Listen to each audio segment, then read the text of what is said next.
Hello, everybody, and welcome back to the Chilluminati Podcast, episode 122. As always, I am one of your hosts, Mike Martin, joined by the James Bond and Triple X of the West Coast, Jesse Cox and Alex Fascination. Here's a question. Which one of us is Triple X? Which one of us is James Bond? And I don't know if I should be offended. I don't know. I guess we know who's Triple X. Didn't somebody else play Triple X too? Wasn't it like Vin Diesel and wasn't it Ice-T or Randy something Couture like that? or something? Oh yeah, maybe you're right. Ice Cube? Yeah, hang on. Who played Ice Cube. Triple Ice Cube? Was it Ice Cube? Yeah. Xander Cage. Yeah, Ice Cube. They're just showing me Vin Diesel, like the second movie didn't. Well, that's because it wasn't very good. State of the they Union. like ignoring. Hey, wait, what the heck is Triple X Return of Xander Cage 2017? That came Ice out? Cube, you Return are of Xander correct. Cage. He came back. There was He a came third back for the movie? Yeah, they were like, the second one is so bad. Let's just do a third one and bring Vin Diesel back. Dude, that's a real mystery right there. That feels like that's more of a Berenstein Bears like Mandela effect situation than anything else. Wait a minute, Diesel and Donnie Yen? Exhibit was in the second one? Was it Exhibit and not Yeah, Ice no, Cube? It's Ice, the cast it's is Ice right Cube here. Ice Cube Oh, is Ice Cube. the main dude. Yeah, Yeah, Ice Ice Cube Cube's is the on main Law dude, and and Exhibit Order. played some other character. That's the one with Willem Dafoe. I think I saw this Yeah. movie. And Peter Strauss is in it. Samuel L. Jackson is in it. The hell? I never saw the second or third one. I only ever saw the first one. That was it. And that's fine. Anyway, yes, you're whoever you can decide who's Triple X and who's James I don't Bond. want to make that choice. You know what choice you should make? Yeah, heading over to patreon.com slash Chilluminati Pod, the finest, so good. the finest website, craft website made by only the best website makers, made with code from the freshest bushes. And if you like to get free stuff from the Chilluminati Podcast, come on down, pay us to keep the lights on, and we'll give it to you if you want it. What did you think of that one? It might be a little loose definition of free stuff, but it's like a tote bag, right? Like you go on PBS, you sign up. It's not that you're buying a tote bag from right, PBS. yeah, you're supporting us and getting something in return. You're supporting this fine show that you're already listening to for free, and in exchange for the amount that you decide to give us, you get a free gift. You know what I'm saying? I'm going to give you this. I'm going to grade you on two things. I'm going to give you a 10 out of 10 on the segue by snatching Jesse's up and making it your own. It was smooth. It was unexpected. It was funny. Absolute 10 out of 10. I was going to say that in 16 days, you should come to the live show in Los Angeles, California. You should. At the Regent Theater. You should. Yeah. You should come see us. Great time. Tickets. I'm going to look into each one of your eyes. I'm going to look into both. First of all, I'm going to look into both of your eyes. Yay. And then once I get out on the stage, I'm going to look in everybody else's eyes in the entire theater. Think about that. That's a lot of people. Yeah. Like we have over 400 people that are going to be there. You know this. I haven't thought about that part yet. That's too many people. That's more people than I've seen in 2 years. That's crazy. Yeah. It's the largest. Then it'll be the largest amount of people I've ever been up in front of as well. It'll be fucking wild. Actually, that's not true. I went to Dodger Stadium. There was like 50,000 people there, but this is going to feel like you weren't 50,000 performing. People. Yeah. I didn't look in the eyes of every single person at Dodger Stadium. You know what I mean? Yeah, true. And they weren't looking at you either. They were not even trying. And I'm going to tease that we have some fun stuff planned. And then I'm going to lightly remind you guys here live on the air that we need to plan some fun stuff for the live show.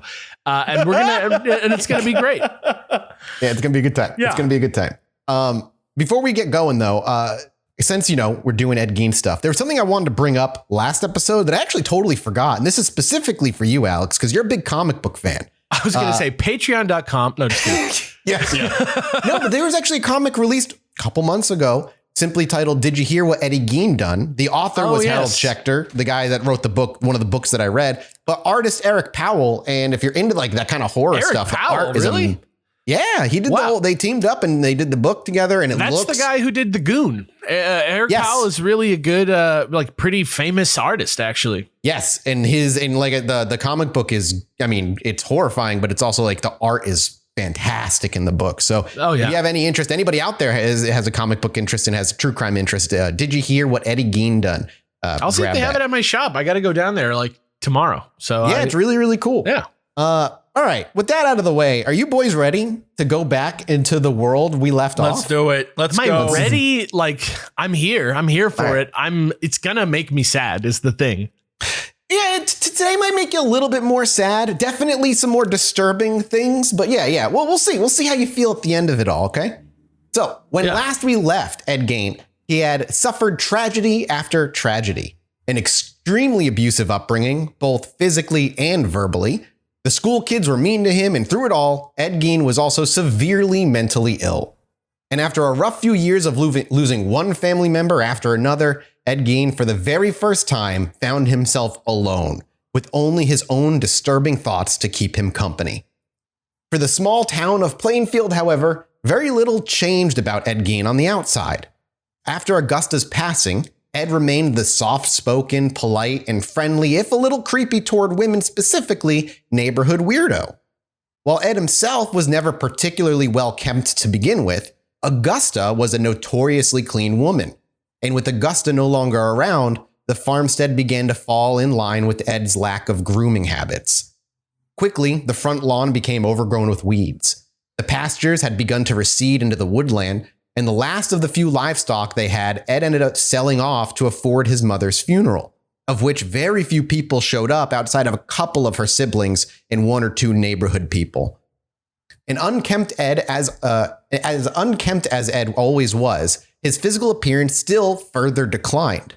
He was consistently seen with a week's worth of stubble around his chin, but most importantly, anybody who found themselves a little too close to Ed said, quote, he could do with a bit of a bath more often. The man basically smelled like garbage. The man never took a bath. God damn. Yeah, he was a smelly boy. That's Others very in town, that's very opposite how a lot of people who are serial killers kind of operate. Yeah, very much so. Which again, I mean, at the end of the series, we'll have a discussion of whether you believe Ed was a serial killer or not. But yeah, he doesn't fall in line with a lot of the kind of stereotypes. Yeah, his MO is a little different in a lot of ways. Yes, actually. very much so. Others in town, like the local barber, weren't too quiet about their distaste for Ed's personal grooming habits, outwardly calling him a, quote, filthy little thing. No matter the case, it didn't change Ed's personality all that much. He still made himself available to those who needed help, he would never be somebody who would say no to a neighbor in need, whether it be helping someone saw firewood, or when neighbor Bob Hill's car had broken down, or when Georgia Foster had to run an errand but nobody was around to babysit the kids. Ed Gein took part and helped in all of those things and was even called, quote, the most dependable person in the county by local lumber mill, and that particular quote comes from local lumber mill worker Floyd Reed. The town clearly trusted him enough to do things, regardless of his appearance, quirky personality, or the ill-kept farmstead that was now all his own. While farm equipment sat in his yard and quite literally rusted away, Ed made money by renting out pieces of his farmland that he no longer needed. See, since Ed was a quiet and introverted individual, he had very little needs to himself, and through renting his land, he was able to take care of himself as much as he was needed to. He went from, now we have two conflicting pieces of information. In one source, it says when Ed got the farm, it was 195 acres, and another, it said it was 265 acres. Regardless, it's a huge discrepancy. It's a huge discrepancy. Regardless, though, he sold down to having 160 acres to his name by the end of it all.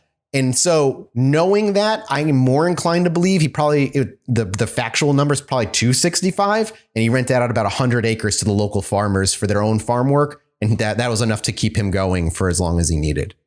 That's not to say, of course, that if you were paying attention, that you wouldn't find anything necessarily wrong with Ed Gein. One particular bad habit Ed had when it came to women was around dinner time. Usually while Ed was working some odd job or another job for farmers, like when a farmer crew got together and helped with threshing on some local farm, at the end of the job, the family had fed all of the volunteers a huge dinner, including Ed. Now, during these group meals, Ed always made sure to wait until every other farmer had gotten their food and taken a seat before he would even make a move to the food and grab a seat for himself. Whether this was simply because of anxiety or choice paralysis or just a personality quirk, it's impossible to know, but others always noted it. But that wasn't the creepy part. Ed, in a similar vein, always waited until everyone else had finished their meals and left the room when the normal crew would head outside to lay in the grass and smoke on their lunch break. Meanwhile, Ed would stay inside and linger alone at the table silently.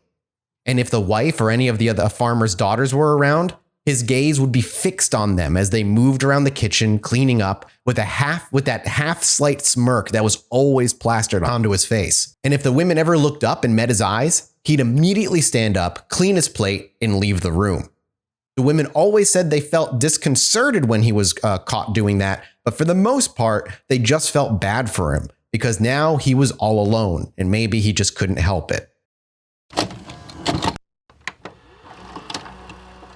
Thanks to Stamps.com for sponsoring this episode. If you've got a small business, you know there's nothing more valuable than your time. So stop wasting on trips to the post office. Stamps.com makes it easy to mail and ship right from your computer. Save time and money with Stamps.com. Send letters and packages for less with discounted rates from USPS, UPS, and more. Since 1998, Stamps.com has been an indispensable tool for nearly 1 million businesses. Stamps.com brings the services of the US Postal Service and UPS right to your computer. Whether you're an office sending invoices, a side hustle Etsy shop, or a full-blown warehouse shipping out orders, Stamps.com will make your life easier. Once your mail is ready, just schedule a pickup or drop it off. No traffic and no lines. Save time and money with Stamps.com. There's no risk. And with our promo code CHILL, you get a special offer that includes a 4-week trial plus free postage and a digital scale. No long-term commitments or contracts. Just go to Stamps.com and click on the microphone in the top of the homepage and type in CHILL. That's Stamps.com, promo code CHILL. Stamps.com. Never go to the post office again. However, one notable occurrence lingers in the minds of those who study Ed Gein. And with the benefit of hindsight, we likely know who the culprit of this particular crime was. On one hot afternoon in June of 1944, Ed was helping the Bates with some farm work, as he was often doing. The Bates. As they work, the Bates. Yes, I know. When you wonder where the name came from, it literally comes from his history. As they worked, the Bates' younger female cousin Connie came by the farm in a swimsuit, heading out for a swim in the nearby watering hole or lake or something along those lines. What year is this again? 1944. So this isn't like a bikini. This is like... No, God, no. It's probably like a one-piece suit, probably has some short sleeves. Not even what we considered a one-piece suit. This is like almost like her ankles are showing a little. Yes, correct. You are 100% correct. And she had swung by their farm. She was their younger cousin, just to kind of say hi to the family. Unsurprisingly, as Ed was there, Ed, seeing the swimsuit, was immediately and vocally critical of it. It was, to him, unmodest, and a proper woman wouldn't reveal such skin. Augusta, no doubt, would be ranting and raving about the sinners of Plainfield, the worst women of them all, after all. And again, his deceased mother, even now, was being proven right to Ed Gein. I'm looking at 1940s bathing suits, and the most scandalous ones are ones that look like modern cocktail dresses almost. They just look like dress. They look like a flight attendant outfit. Sundresses, I think, are the most scandalous looking ones. They just look like a sundress. It's very funny. Yeah, they don't, not anything like today, not even remotely. Now, as Ed spoke up, Mr. Bates stepped in, defending Connie from Ed's critique, saying that she lived a plenty modest life and was the only one taking care of her 10-year-old son while her husband was away fighting in World War II. The disagreement quickly tapered off as he confronted Ed, and the day continued, while Connie assumed it was a simply weird argument with the town weirdo. That night, however, Connie would be traumatized. When Connie had come home later that evening, she was greeted with a horrifying sight. Her 10-year-old was laying on the landing, having difficulty breathing and completely unable to speak. In a panic, go ahead. No, I'm just shocked. Oh, sorry, that was a shocked open. Yeah. In a panic, Connie summoned a local doctor, holding her child while he continued to struggle. The doctor eventually arrived and quickly deduced that the small child had been strangled. Luckily, the young boy named Stevie ended up making a full recovery, but was unable to identify his attacker. But he said the following. Here, I'll have one of you read this quote. I'll give this to Jesse. This is a 10-year-old boy. I'm going to put it in Zoom. Okay. Get ready for this voice. Yeah. Someone shook me awake. It was a man, but it was so dark I could only see he had these goofy eyes. He wanted to know where mommy was. It was important, but when I told him, he wouldn't believe me. He started choking me till everything went black. Yeah. So some man I don't even came need to buy the looking- comic book now. That was perfect. Right. Oh, that was geez, pulled you mister. into the world. 1944. It's like you It's were there. 1944, 10-year-old here. Whoa, wow. Gee Willikers. Gee Willikers. So good at exposition. Thank you so much, mister. Got a dime for the movie show? That's too expensive for the 40s. I need to get some popped corn and iced cream. Iced cream? Who is this kid? We are truly back in cosmopolitan. 1944. And a sody Amazing. pop, mister. I feel like this kid's about like chewing on like some tobacco or something and flipping a coin. All of a sudden he's like a It was thug on the 40. street. Delicious beluga caviar I've ever had. Yeah, you're turning into that Italian mobster you were telling us, a child version of the Italian What is mobster. you guys doing over here? A 10-year-old. I could use a sody pop and a creamed corn. I just have this kid in this oversized suit that's too big for him, chomping on a cigar that's the size of his forearm. Oh, jeez. Why is this kid got a cigar in his mouth? Because he's Who like is a this? mobster. Who He's is a this guy? 10-year-old He's like the mob baby boss. from Roger Rabbit. Would you get a load of these goobers over here? Oh no! God. Did we just create Boss Baby? Is that what we just did? I think we did a little quick writer's room. Yeah, I think so right? good. I think that's It's just like what that happened. thing where they say that enough monkeys with enough typewriters can make Hamlet. It's any three dudes, they get to Boss Baby at some point. Yeah, it took us 122 episodes, but we did get there. So poor Stevie basically was hanging out at home, as you do at 1944 as a 10-year-old. Not really, nobody was babysitting him. And this man with goofy eyes came looking for his mom. And when he couldn't tell her, he was like, all right, I guess I'm going to strangle the kid. But didn't kill him, left him on the porch and left him there. Now, we do not know if it was Ed. However, it's likely, since he was looking for the mother, it happened right after the bathing suit incident, and Ed was already starting to struggle with schizophrenic tendencies. It wouldn't surprise me if it was Ed who had arrived to the house looking for the mother for one reason or another. We don't know. Outside of that occurrence, however, most people looked rather fondly upon Ed. But not everybody felt this way about our dear old Eddie, and maybe couldn't see past his peaceful demeanor a bit, or rather could see past his peaceful demeanor Or smell past his fucking disgusting armpits. Yeah. I mean, that was hard. You couldn't really smell past that. That was a dominating smell. You couldn't get past that. Maybe that's why he got away with it for so long. You just Dominating confused people. smell is a horrible, like two words.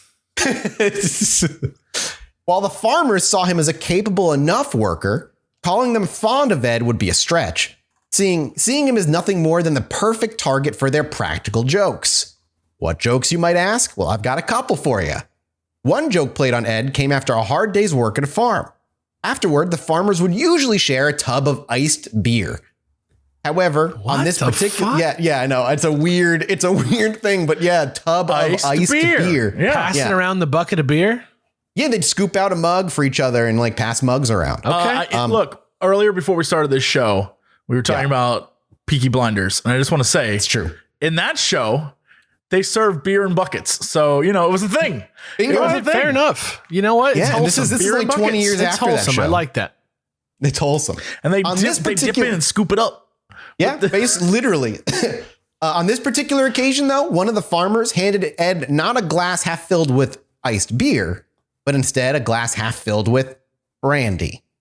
And dear old Ed guzzled the whole thing down without batting an eye and could not tell the difference. And before you know it, Ed was absolutely shit-faced. He couldn't And they tell the difference described between brandy and beer? That's something to do with the Chilluminati live show. You have to keep in mind, Ed was not a very common or often drinker because his mother had demonized it so much. Yeah, he's like He an only started antisocial indulging- guy. He's kind of trying to fit in. They give him the cup. Yeah. He's going to toss it back. He doesn't like the beer. But he even, has, right? But he hasn't had any beer before this point? He definitely had, but look, he did not. Dude, haven't you ever been pranked where somebody, like, instead of getting Sprite, somebody gives you milk in your little soda cup? No. It's a terrible feeling. I'm just saying, it can get past you. Who it can are your sneak friends? past. Why would they do this to you? It was pretty funny. It was It's a solid prank. They claimed as he got drunk, his droopy eye got even saggier, and that's how they could tell how drunk he was. It was just like his left eye with the boil or whatever on it just got saggier and saggier as he got more and more drunk. Another joke they played on Ed was when some of the guys put a smoke bomb under the hood of his truck. Cracking up when Ed tried to leave and the smoke bomb went off and he came stumbling out of the driver's seat, coughing and hacking like something out of like a vaudeville performance. Basically just completely like just coughing. They were cackling at him. He was seen as weak, pathetic, too womanly, and quote, another Casper milquetoast, end quote. Damn. Classic 1940s insult. Ed was the butt. Casper milquetoast? Yeah, he was just another, not even like a standout. He was, quote, another Casper milquetoast. That's just what my PE teacher used to say to people. I remember that. Yeah. They called you a Casper milquetoast? He said, you don't want to be a Casper milquetoast. And you were like, you know what? You're right. I was like, I don't know what that means. I'm thinking of the ghost from the movie. I have no idea what you're saying. And milquetoast sounds kind of delicious, so no. Needless to say, Ed was the butt of every joke. No wonder Ed tended to prefer reading over hanging out with the locals. And Ed was, as we mentioned in the last episode, a voracious reader. But as Ed entered adulthood, he ended up having very specific taste in reading, giving us a window into the thoughts and mind that was crawling around Ed's head. For starters, Ed Gein was an enormous true crime fan, reading and devouring any and all magazines about true crime he could at the time, particularly the magazines where a half-naked woman was being violently assaulted on the cover. Question. Yes. Does the following story you're about to tell, does it in any way associate with the fact that I think everyone who's into true crime is in fact a potential killer? I mean, yes, I guess. I have a strong theory that if you are like really into true crime, you are one bad day away from being a psycho killer. It depends on how you're into the true crime. Right, I feel because no, I consider myself into it. Not like you casually listen to an episode of Chilluminati where we talk about, Ed Gein or whatever. I'm talking about if you're like, I've watched every single Netflix show about murdering your wife, like that kind of thing. I believe fundamentally you are a psycho killer. You're training whether or not you want to believe it. What if I have books about the mind of a serial killer and like the psychology behind them and that kind of thing? It stands for you as well. No, you think I'm a bad day away? Why do you think I'm on your side? It's fine for us because we're famous. You know what I mean? That's right. I can just funnel my inner murder. That's why I was, channeling Charles Manson. Remember? Right. No, I mean, I'm worried. That's why Alex always sits between us. You mean like in the Zoom stack? Yeah. It's like a 7, 8, 9 scenario. I'm just gonna reach through the screen and strangle you for no reason. The live show of Alex is in the middle and checks out. 6 afraid of 7. I got like a little space. Yeah. All right. Well, I'll keep that in mind when I snap. I'll save you for last. Hey, you know what? It'll be fine. Hey. Let the chase begin, my friend. Cat and mouse. If you Google though, like 1940s true crime magazines, you're gonna see what I'm talking about. It's like that classic like woman, like her hands in front of her face, all scared, drawn, not a picture, and some dude with like a knife, like chasing her. Yeah, I know exactly what you're talking about. Yeah. It is the the click. What I'm about to say, bait click. Yeah, that's very not just clickbait. It's clickbait. It's the clickbait of the time. Is. Yeah. It's like pulp. 100%. It's because we're just a bunch of horny dudes. That's it. Yeah, that's it. I don't know if I'm horny for murdering people, but, but that's that it. girl It's in true. the picture, the girl in the picture is definitely half like naked. sexy. She's definitely every time. she looks like Betty Davis, Yeah. So mixed into his collection of true crime magazines were also a collection of magazines that all heavily displayed very busty women on the cover. And there was no particular magazine that he was subscribed to. It just seemed he kind of just grabbed whatever just had a big titted lady on the front, and he grabbed it. And these were all things he very eagerly spoke about with other men during the job. He specifically, others recalled, enjoyed talking about the murder cases that he would read about in the true crime magazines. And when he tried talking about women with the other guys, his flirty kind of like man talk always came off to them as schoolish and boyish. He'd say like bags of sand and shit. The two examples that I have here is he would simply just talk about how darn cute a woman was. And that was his way of saying she was hot. Not like adorable, but like cute in like a sexual way. Yeah. Like hanging out with Barney Fife. That does say a lot about guys. And I think this is true. I fundamentally believe this. It's like to all the women out there, men are gross. And when we get together, we're not like, golly gee, she seems like a person I'd love to get together with and maybe have a sody pop. No, we're like, yo, dude, should I show her my dick? Serial killer notebook level. The answer is always no. Yeah. The answer is never do it unless she specifically asks. That is there. All I'm saying is guys forever, even in the 40s, were dirty dogs. And so, I can understand how if he's like, boy, she seems like a swell dame. They're like, bro, come on, get out of here. Like, what do you really feel? Yeah, shut up, bro. You need some more brandy, dude? Bro. Another phrase he used was when it came to local woman Bernice Warden. And he would often talk about how, quote, nice and plump she had gotten over the years. And that was another that's like weird, big bad wolf language. I don't like that. Yes. But that you would say it in like he's turned on by it sort of way or it's bizarre. It's very bizarre. Regardless, at this point in the mid to late 1940s, Ed was starting to retreat further and further into seclusion into his farmhouse, working less, helping less, all while the farm continued to fall into further disrepair. His schizophrenia had begun to come forward, claiming later that he was hearing the whispers and distant voice of his deceased mother often. He'd also voiced, How often are we talking? Usually on the nights when he was going to do something bad, it becomes clear. And most of the time, he said his mother was telling him to be a good boy. And that would keep him from doing certain things until on some nights where it would build too much and he just couldn't. And he would just ignore the voice and go do it anyway. And we'll talk about what he was doing in a moment. Okay. Because he didn't jump straight to murder. You may be surprised. He'd also voiced a few times to other farmers how absolutely fascinated with the female sex he was. That he often daydreamed as a child that he himself was a little girl. And how he wished many times that he was a woman and that a doctor overseas had just performed the first sex change surgery. And that certainly if they could figure it out and read enough books, that maybe the procedure could be done at home. Here at Chilluminati, research is just about infinite.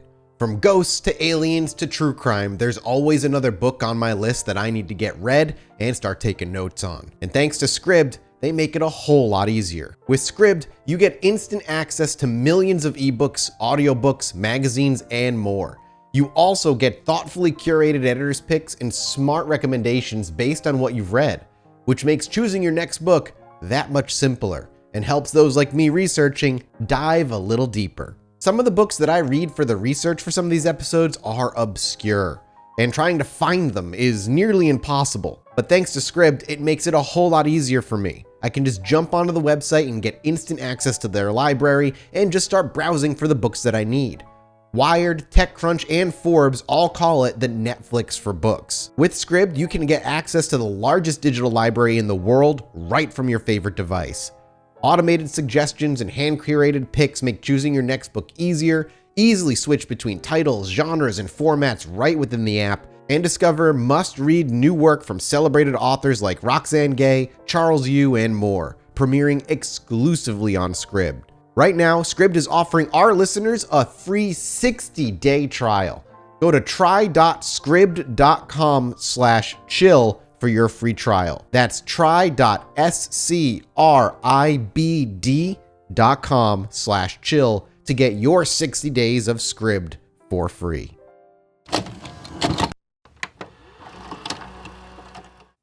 So there's debate whether, Ed Gein was having a lot of questioning his own gender and whether he was trans or not.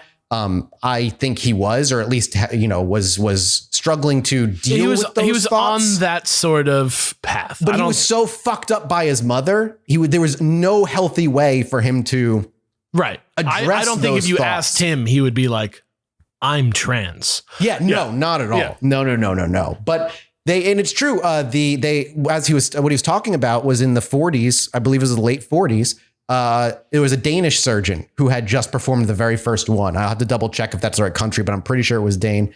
And he had made news in the newspapers out in New York and stuff, and he had read about it, and he just became super, super excited about it. While on the outside, folk may have been relatively accepting of Ed. If one were to enter through the threshold of his home, you'd be greeted with something far worse, far darker, and far more sinister.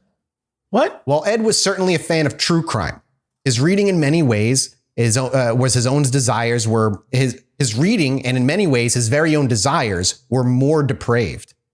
Ed had gotten in his head over the years that while his mother was dead, yes, there was a way he could potentially resurrect her.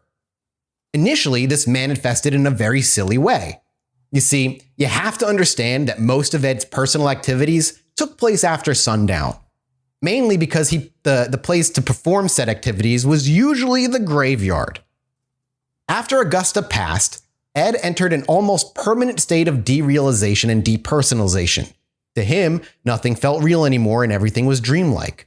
But if Augusta could return, everything would return to normal as it should be.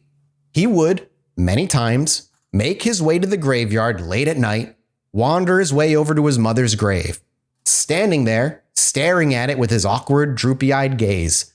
Lit by the moonlight, scrubby, dirty, and ever unkempt Ed Gein would command his mother to rise from her grave. What the? Yeah. That sounds like a mission from Red Dead Redemption that you would like find. A question. You stumble across some dude. Yeah, question mark on the map. Yeah. Yeah. Over and over again, night after night, as the years would go on. Incredibly sad. Ed would wander to the graveyard and attempt to resurrect his mother with pure willpower. It's like what Fry's dog did. That's like rough. Oh my God. That's a sadder example. That's a much sadder example. It's the same. Just the picture of Ed Gein in his dirty clothes, slumped over his mother's grave, just being like, get up! Get out of your grave! Rise! It's just like hoping it's going to work. Obviously, it never did. And while this certainly is a sign of someone that is wholly mentally unwell, this thought didn't form in a vacuum per se, this theory, this hope that he could do it. As I said earlier, yes, Ed was an avid true crime and busty magazine reader, but he was a fan of much, much darker material as well, things he wouldn't share with his friends. On most nights, you could find Ed in his small bedroom, sat on his sheetless, stained and greasy mattress, playing surrounded Nintendo by Switch. Why you gotta say it like that? because it's exactly Stained true. and greasy mattress. Because it literally Stained was. greasy? Yes, stained, greasy. It had this mildew on it, as police officers would say later on. Ugh. Like that it was just a gross molding mattress. And he slept on it. So it's just how it is. He was surrounded by literal filth while he would read. Empty cans of beans was his preferred dinner, and thus the most common trash that he would clamber into as he walked. And the way he would make his beans would simply open the can, place it on an open flame until he dipped his finger and found it was warm enough, and then eat the beans just directly from the can. Was it a type of bean or Like a can of beans, beans. Like a can of beans. Like Rorschach. baked beans? Yeah. I would assume it's baked beans. Yeah, I would assume it's something like that. But it's Dude, 1940. So he was like living gross, sleeping He's gross, like and farting goofy too. IRL. Yeah, goofy IRL. We're gonna talk about his house as it was specifically right now. But it was also very common to stand amongst rat and mouse droppings, molding food, and dirty clothing tossed around his bedroom. Should you step out of his bedroom and into the kitchen, you'd be greeted with a more abhorrent sight. There was no light in the kitchen. It was completely dark and damp on most days. And apart from the house-wide mouse droppings and empty cans of food, cobwebs lined the ceiling, and a deer head sat mounted nearby, covered in dust and untended to for who knows how many years. Deer Probably head, since like Augusta died. just a cut off, deer head. like a mounted Just a deer head, like a mounted deer head sat up there. Fair enough. Yeah. And Ed comfortably sat on his mildew-stained mattress, read books and magazines about the Nazis. What? He was a fan of two things about them specifically. First, their weird ritualistic beliefs and behaviors. Something that I hope we will in the future, maybe we'll talk about as like a series, the Nazi and its occult origin and stuff, which is really fascinating. But more specifically, Ed Gein had become utterly fascinated by the atrocities committed by Ilse Koch. Do you know that name? Ilse Koch or Koch? It's Koch. You said that as Koch, right? Koch? K-O-C-H? Yeah, K-O-C-H. Koch. K-O-C-H should be Coke. Ilse Koch. K-O-C, yeah, Coke. Yeah, I-L-S-E is her first name, Ilse Koch. However, if you don't know that name, you may know her as the Bitch of Buchenwald. What? The Bitch of Buchenwald. Some even say this is where he pulled a lot of his inspiration, or perhaps began to self-teach himself in some perverted way. The Bitch of Buchenwald was specifically known for collecting human heads and using the tattooed skin of her victims to make lampshades and book bindings. What? Yeah. While occasionally reading about his second favorite female Nazi, Irma Grease, a 19-year-old SS. And Ilse Koch? Yeah. Yes. This was a 19-year-old SS officer who performed her primary duty of selecting enfeebled women and children for extermination. 19 years old? Yeah, she was a 19-year-old SS officer. How did she get that job? Nazi Germany, man. I have no idea. So this guy was just at home by himself in filth, eating beans, learning about Nazis, emulating them, making fan art of them. And that was his fucking... While his mother whispered in his mind to be a good boy. That's like what happened to half the country in like April of 2020. That's crazy. The only difference, the only place in this house that one could consider clean would be the room that would remain locked and one Ed would never walk into. That's his mom's Augusta's bedroom. Yep. Correct. That room he kept immaculate. From head to toe, that room was kept clean, free of trash, and completely preserved like a museum room. And like I said, Ed never would step into that room, seeing it as a place of like a holy ground in a weird way, a sanctified room. But that wasn't the only thing in this time that he was consuming and tossing into this mess of a psychotic soup. Ed was also a huge fan of magazines and tales of South Seas adventures. Not just your typical pirate adventures, though. He was specifically collecting and reading the ones about cannibals and headhunters. But not to leave you wanting more, Ed's last favorite thing to read about were stories about exhumations, which he counted among some of his favorites. What? Specifically, any stories that he could read and attain about the resurrection men or body snatchers. Now, these were people who would grave rob, steal corpses, and peddle those corpses to 19th century anatomy schools, which was a very, very, very common thing back then. Like that walrus. Yes, like the walrus. Like the walrus we talked about. He loved all this stuff. The reason he loved all these specifically is he loved the process and learning about how a corpse would be exhumed from a grave. He was fascinated by it. Mixed into those thoughts was a story Eddie read and never forgot, set in the 19th century Britain, where a club of depraved young aristocrats dug up the graves of beautiful young women and would perform unspeakable acts with the corpse. What? All while Eddie would visit his mother's grave and continually demand she rise to life once more. His thoughts, his imagination, and his mental illness were running wild and only getting worse at this point.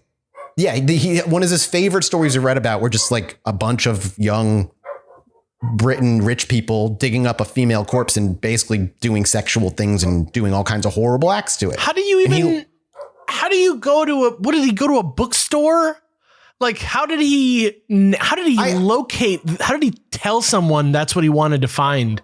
I honestly, I don't know. I don't know how like in the old days, I imagine there was just like things you would mail off, and maybe you'd get these like dirty magazines, or you'd find them in like the restriction section of like bookstores. I do not know how one person would just like casually come across it. That's crazy. But he did. And it was something he sought out. So as time went on, it was becoming increasingly clear that Ed was failing at resurrecting his mother from beyond the grave, surprising nobody, no matter how hard the man friggin' tried. She just wouldn't wake up. Meanwhile, his mother's voice would continue to visit him, telling him to behave, be a good boy, essentially all the things that she raised him to be. And his curiosity about being a woman had become more than a curiosity by the late 40s and an obsession at this point for Ed. And Ed could no longer repress his urges. And in the summer of 1947, or rather the winter of 1947, Ed crossed his first line and began to commit his first crimes.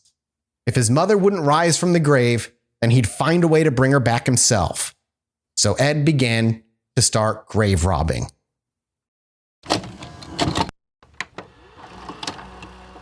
Thanks to Magic Spoon for sponsoring this episode, and if you've been listening, you know what I'm going to say.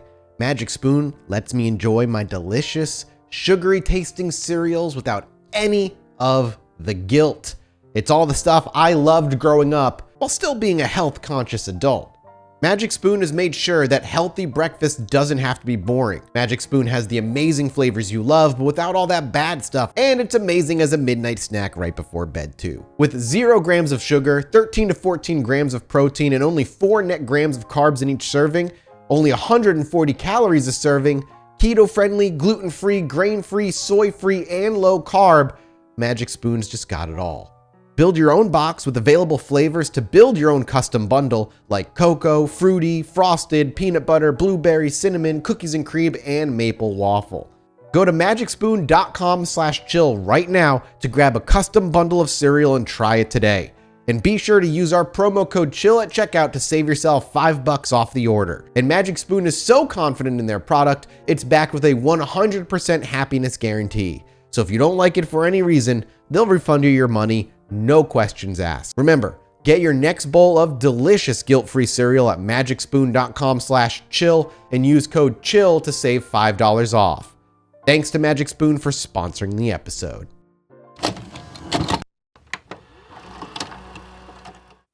See, the failure to raise his mother from the grave didn't deter him. In fact, as time went on, Ed's delusions only grew worse, and Ed began to believe that he had the ability to raise any of the dead through sheer force of will, which he would try to do every single time he exhumed a corpse on his own.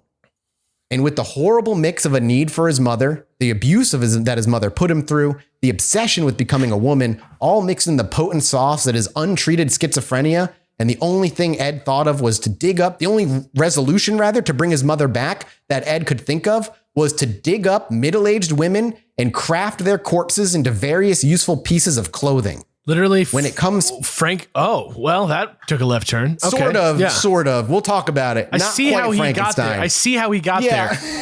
Yeah. Yeah. It's a kind of dangerous path. When it comes specifically to how, it all started with Ed saying the following. I'll let you read this one up, Alex. This is how his grave robbing began. I'm going to put this on Zoom. After my mother died, I began to have strange visions. I developed an uncontrollable desire to see a woman's body. I began to visit cemeteries at night when the moon was full. Had an aunt of mine worked up in a lunatic asylum told me once how patients went wild this time of month. I began to watch the papers for obituaries of women. The night after they were buried, I would go to the cemetery and open up their graves. So he just kind of got the urge, and he would just basically hunt the newspapers, waiting for a woman that matched his particular criteria, age, and waited a day and went on to take their bodies the next day.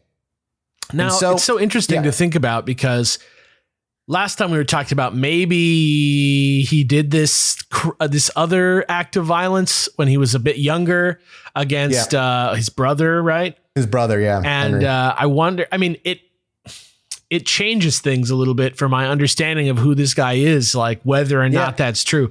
I'm having trouble deciding because, you know, if he did something horrific and then he started hyper focusing on sort of morbid stuff, I can sort of track that.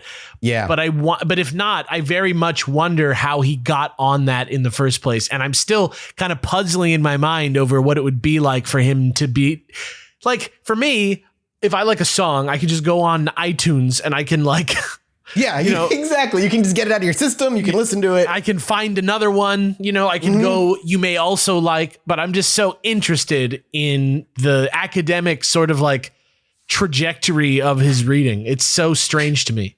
It's also weird too, thinking about the Henry murder, if you are convinced that it was Ed who attacked the 10-year-old. Right. Because if he did attack the 10-year-old, then he clearly has a propensity for violence, and it's not out of the realm of possibility. Hell, he assaulted a 10-year-old boy. It's pretty well established that Ed Gein has a propensity for violence at this point. Yeah, it's just we wouldn't see evidence of it for a little while yet. And the fact that he's robbing graves instead of killing first shows a slow buildup. I don't want to say he's trying to resist the killing. I think we're seeing a ramp up period where he's experimenting and he's trying new things and seeing what he likes and what he doesn't. Yeah, he might not realize he's a murderer yet. Now, it's important to note, too, that Ed Gein, while he read those horrible stories, claims at the end of it all, and we'll talk more about his confessions in the next episode, that he never, ever, ever like sexually violated the bodies. In his own weird mind, that was like a crossing of morality line. He would never sleep or perform necrophilia on those bodies. What a gentleman. Right. What a gentleman. And if he took a body home and didn't need all of the body parts, he said he would go off and put the body back and bury it as a weird sense of like, I'm sorry, I disturbed you completely. Here, you know, put this back. Redemption. And if he had extra body parts from other bodies and there was a grave he knew he took body parts from, he would bring those body parts to the grave that was missing them to like replace them. It's very, very strange. Like his morality line is like weird. I don't know that it's that strange considering how he was raised. I feel like I'm no psychologist, but I feel like it sounds from what you're saying that the heart of everything he's doing, there is a voice in him that is like, yes, this is wrong. This is bad. And it's like when people, and I think even I'm guilty of this, but I think everyone is, when you do something wrong and you know it's wrong. And so you go out of your way to like right the wrong, but in a way that is totally stupid, like makes no sense, but you somehow feel like, you know, it's a little bit better. It's not nearly as bad as it could have been. And you justify it to yourself. Yeah. And I think that's what this is. I think his you're absolutely like correct. Heavy religious background, he, you know, while doing everything he's doing, he also is still like, I'm going to hedge my bets. Right. It's like, look, I may be bad, but I'm gonna see if I can still do some good. And I think that also relates to his idea of he's going to dabble in all the things he's doing, but he only does it like incrementally. And I feel like very slow. Yeah. I feel like he's slowly deprogramming himself from everything that he was taught and that repressed him so much, but he's like doing it in extremely unhealthy ways. Yeah, he's going the wrong path. Yeah. The weird thing is I see people who like go down this path. You know what I mean? Like, especially people who aren't necessarily so socialized. Like, you know, we're gamers. We work in a weird field where like some of us are like, you know, somebody like me who used to perform in front of a live audience 4 times a week, you know, for years and years and years versus people who like before they were on YouTube had never like spoken to somebody outside of school. You know what I mean? Yeah. So, you know, you see stuff like this, like their people's minds do work this way. This is a strange sort of like little journey, but it's certainly not a unique one. It's kind of weird. Yeah, it is. It's very weird. And hopefully you see as we go, like where a lot of the horror movie cliches that I mentioned come from when it comes to Ed Gein. You'll learn more as we go. So 2 years after his mother's death, his 5-year hobby of robbing graves began. We know he robbed at least 9 graves covering 3 separate cemeteries in the local area. Over the course of a couple of hours, Ed would arrive at the cemetery and at the grave he was going to dig up. So quickly he dug up the grave. In fact, police officers and interrogators didn't actually believe him because of his small frame and how heavy these dead bodies and how much dirt he would have to dig up was. But after he took them through the process, it was proven that yes, he actually could. He had this weird paranoia strength when it came to like being able to lift bodies out of there. From there, he would either take the corpse wholesale or dismember the parts of the corpse that he wanted, taking only what he needed and reinterring the pieces that he didn't, reburying them and, quote, left them right as an apple pie, end quote. That's specifically from him and during his confessions, is that he left them right as an apple pie. Damn. After arriving home with his ill-gotten gains, Ed truly began to let his darker side take hold. With these body parts, Ed began to become something of a horror movie artisan, perhaps driven by what he read about the Bitch of Buchenwald or his own inner twisted desires. With the body, Ed would begin to craft. Lampshades made with human skin, chairs bound with human leather, a breast vest, a face mask, and perhaps most infamously, a nipple belt were all crafted by Ed.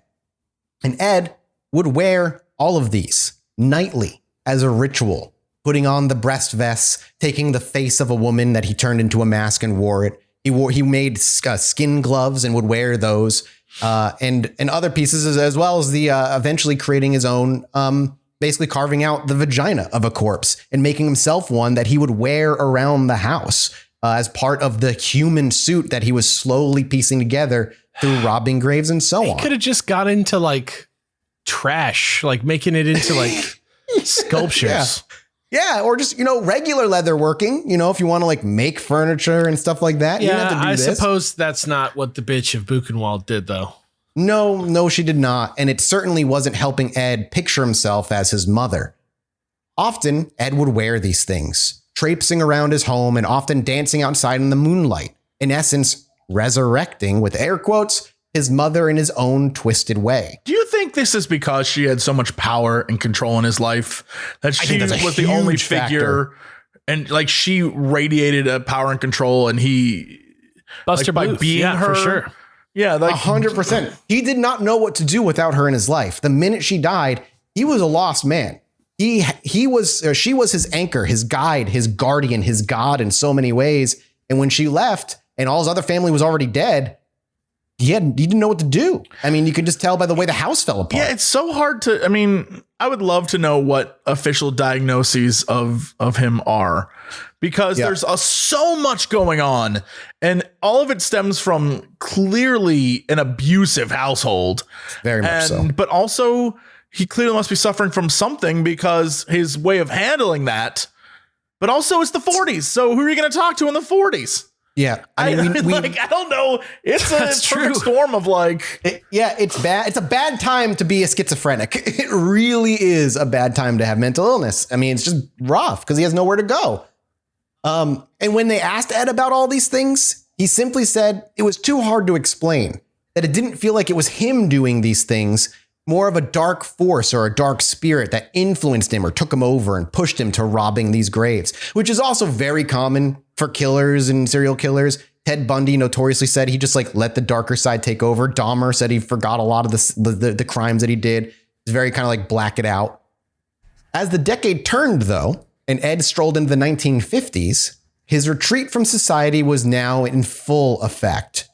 No longer taking odd jobs to help the town often and rarely ever leaving his homestead, Ed was a full recluse by this point. But there was still one place Ed would frequently visit in town, a small bar named by the name of Mary Hogan's Tavern. While Eddie himself wasn't much of a drinker thanks to the way he had been raised, he still treated himself to a beer every now and again. But it wasn't the beer that kept Eddie coming back to Mary Hogan's Tavern. Instead, Ed had become infatuated with the proprietor of the tavern, Mary Hogan herself. Now tell me if Mary Hogan sounds a little familiar to the both of you. Mary Hogan was a formidable middle-aged woman who weighed close to 200 pounds and spoke with an extremely thick German accent. Mary Hogan?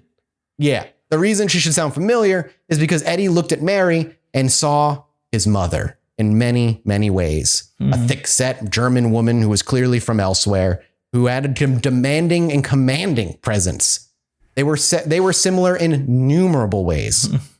But more importantly to Ed weren't the similarities that Augusta and Mary had, But the stark differences, and you can actually look up pictures, by the way, of Mary Hogan. Just type in Mary Hogan or Mary Hogan Ed Gein. Oh, I'm going to see.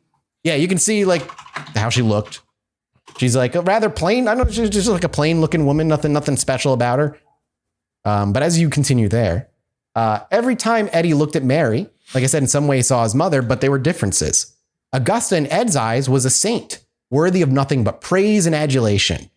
Mary, on the other hand, was a foul-mouthed tavern keeper with a shady and even sinister past. Unfortunately, we actually don't have a lot of physical evidence of Mary's past, but the rumors that swirled at the time was that she was divorced twice, which was huge in the 1950s, had ties to the mob since she had moved into rural Wisconsin from Chicago, and was reputed, apparently, to being a big city madam in Chicago, which I tried to do cursory research as to what a big city madam was, and I could not figure out what that meant. Oh, the woman who's running the whorehouse. Oh, well, okay, that makes a whole lot of sense then. Yeah, she's the madam. There you go. There are rumors that she ran a whorehouse out in Chicago as well. The more time that he spent with Mary, the less infatuated he became, and the more he grew to hate Mary. In Ed's mind, this wasn't fair. Fair of the world, fair of God, that Augusta, his perfect saintly mother, had to pass away in such a horrible manner. But this creature of filth, this sinner in Plainfield, not only gets to live, but prosper. An injustice to the world, an injustice to God, an injustice he could only fix. On December 8th, 1954, a Portage County farmer by the name of Seymour Lester walked into Mary Hogan's tavern. Instead of the thick German accented welcome he had grown accustomed to with a busy bar, Seymour was greeted with silence, deathly silence. Before long, he noticed a pool of blood on the floor and hurriedly telephoned Villas Waterman, the town chairman of Pine Grove. Then he notified the police. When Waterman and the sheriff arrived, it was immediately clear Mary Hogan was the victim of foul play. Beyond the pool of blood, a spent .32 caliber cartridge laid on the ground directly next to the patch of dried blood. The patch of blood looked smeared as though a body had been dragged through it, leading outside to the parking lot where the body had been loaded into what they would later learn was a pickup truck. Mary would remain missing for years. And while in any small town this might spark up a huge investigation, and they did investigate, asking all the nearby farmers what had happened if they had seen anything, including Ed Gein, but they never went into anybody's houses and never had any reason to do so. So they simply asked the farmers and moved on. But it's also important to know that the surrounding area of Plainfield over the years prior to Mary's disappearance had been plagued by misfortune. On May 1st, 1947, a young 10-year-old girl by the name of Georgia Weckler went missing on a sunny afternoon. After being picked up from school by a neighbor and dropped off on the half-mile lane off the highway leading to the Weckler farm, little Georgia disappeared. The only clue they ever had was a black Ford sedan that had been seen leaving the driveway that day. What was that, Alex? I'm sorry. I just said, oh no. Oh, yeah. Then on October 24th, 1953, a 15-year-old honor student at Central High School named Evelyn was babysitting for some local neighbor kids. She had a consistent habit of checking in with her parents by phone every night while she did the babysitting, but on this particular night, they never heard from her. Eventually, they found themselves at the house that she was supposed to be babysitting at, only to peer through the windows and see her eyeglasses on the floor of the living room and one of her shoes lying in the middle of that very same floor. When inspecting the house, all doors and windows were closed and locked, save for one window leading into the basement where footsteps could be seen, a few bloody patches along the sides of the wall, and a handprint. Over the next few days, an intense search was conducted, but no body was ever found. A few pieces of physical evidence were discovered that led investigators to believe that Evelyn had just been outright killed. Right off Highway 14, a blood-stained pair of panties and bra were both found belonging to Evelyn. What happened to her was never discovered. Other individuals also went missing during this time, including a 43-year-old farmer named Victor Bunk Travis, Bunk being his nickname, who disappeared shortly after saying goodbye to his wife, heading out on a deer hunting trip. All that to say that Mary's disappearance wasn't something completely out of the ordinary up to this point for the town, and each of the missing persons case ended up cold. So for Mary's to do the same would be par for the course at this point. On the 1-year anniversary of Mary's disappearance, Ed Marola, Plainfield's weekly newspaper editor, ran a front page column titled, "What Happened to Mary Hogan?" On the 2-year anniversary, Ed was still asking those same questions, or rather, Ed Marola was still asking those same questions with the following article. I'm going to go ahead and let you boys read this article. It's not too long. Jesse, if you want to take this. This is a 1954 newspaper article. Where's that? Or 1955, sorry. It's going to be in Zoom again. If it wants me to let. Maybe I can't. Nope, I'm going to have to put it in Twitter. It's too big. Kurt. My bad. There you go. Just sent. All right. After 2 full years, complete mystery surrounds the disappearance of Mary Hogan, who apparently was shot and dragged from her town of Pine Grove Tavern on December 8th, 1954.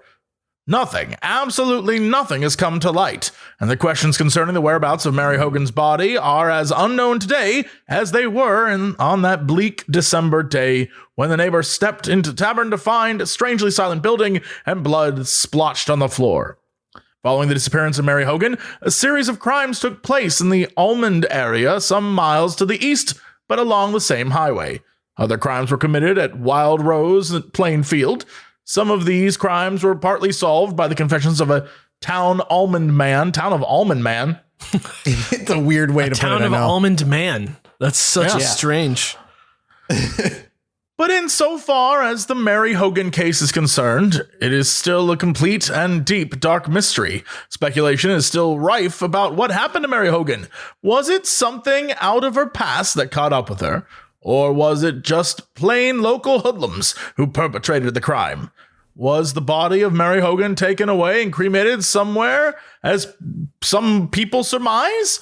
Or does the body of Mary Hogan lie rotting in some lonely town of Pine Grove or nearby area grave? Why do they specifically say, like, the town of Almond, or the town of... No, it's weird. It's very, like, Old English. It's strange. The authorities don't know. No one knows. That is, except the murderers themselves.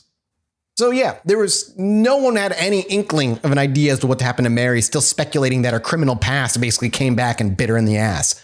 So Ed was getting away with it. It would take... can I ask you a question? Yeah, please. All the murders and all the stuff and all the things that are happening, there's nothing that says it's connected back to Ed.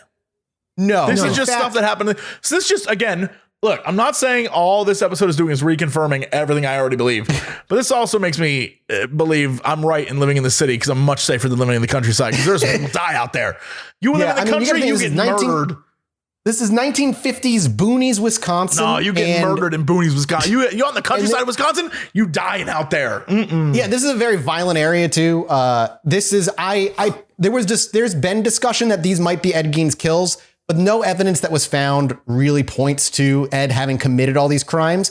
In fact, the unfortunate part is it helped to just obscure his crimes because shit was just happening everywhere. And it was the 50s. There's no DNA testing. They can barely do anything about it if a body or a person just goes missing. What the fuck are they going to do? So while Mary Hogan was certainly someone Ed had complicated thoughts about, Mary was kind of kind to Ed. What we know of their relationship is very little outside of that they never got together outside of the bar. Mary and Ed always chatted at the tavern. However, on the night of December 7th, Ed had stayed at the tavern to its closing, which wasn't super unusual for Ed. He had, however, come with a singular task in mind, and it was his given right to perform it. Or at least, as he tells it later, the dark spirit urged him on to do so while his mother asked him to be a good boy. Regardless, as the tavern closed up, Ed asked Mary if she'd like to come over to the farmhouse that evening. Mary accepted, and Ed waited to escort her back home. As they were leaving the tavern around midnight, Ed awkwardly asked Mary to close her eyes. He had a surprise for her.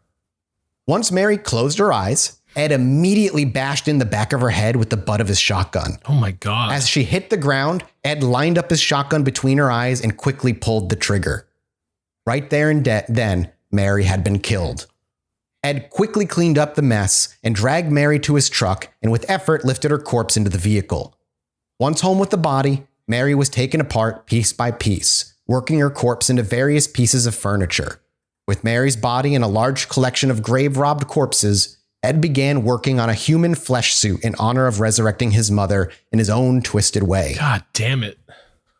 Only a few short days after Mary's disappearance, Ed Gein found himself in a conversation with a small local farmer and sawmill owner who occasionally conversed and employed Ed Gein. To that point, as the conversation veered toward the inevitable town gossip of Mary missing, the farmer named Elmo Uweek, and it's a weird name, literally Elmo, and his last name is spelled Ueeck. Okay. The farmer named Elmo Uweek said to Ed, quote, "Eddie, if you had spent more time courting Mary, she'd be cooking for you instead of being missing." In response, Ed rolled his eyes and wiggled his nose like a dog sniffing the air and said, "She's not missing. She's down at my house right now," with a big old grin on his face. And since Ed was always talking crazy, quote, Uweek didn't take much from the saying and brushed Ed off. He dead ass told him. All while Ed was confessing right to his face. And poor Mary Hogan would only be the first of Ed's victims. And we'll conclude the series next week with Ed Gein Part 3, his crimes, capture, and whatever happened to him at the end of his life. This is like unbelievable. I can't believe this is even a real fucking story. Like, it's so, like, being somebody who was born in the 80s, like, it's like he was so entrenched and is in everything. And like, even now, like, if you look up, like, I don't recommend it actually, because it's quite disturbing. But if you go look up like his lampshade, or you can look up the mask, the gloves, you can see the nipple belt. Yeah, you can see it all. You can see all these things. And it's weird because in one way it's totally disgusting, but in another way I'm almost desensitized to it because it looks like something out of Resident Evil. Like it does, like it dead ass does. It's gross. All right. And does anyone want to switch places with me? I'll sit in the audience and you can be up on stage with these two psychopathic killers. I'm serious. Like they're going to wear me around that stage and dance, and I don't know. Thank you. It's hard to like look at the original thing and be like, oh, this is like horrific, when it almost reads as fictional. It looks like the book from Evil Dead. It like dead ass does. Yeah, and we're only seeing the Ed end product. Like, we didn't see Ed wearing it and wandering around and dancing in it, where the real horror would have been. And like, but we have seen that in movies. That has been a thing in movies. Yeah, exactly. Yes. Yep, we have seen that in movies. You are correct.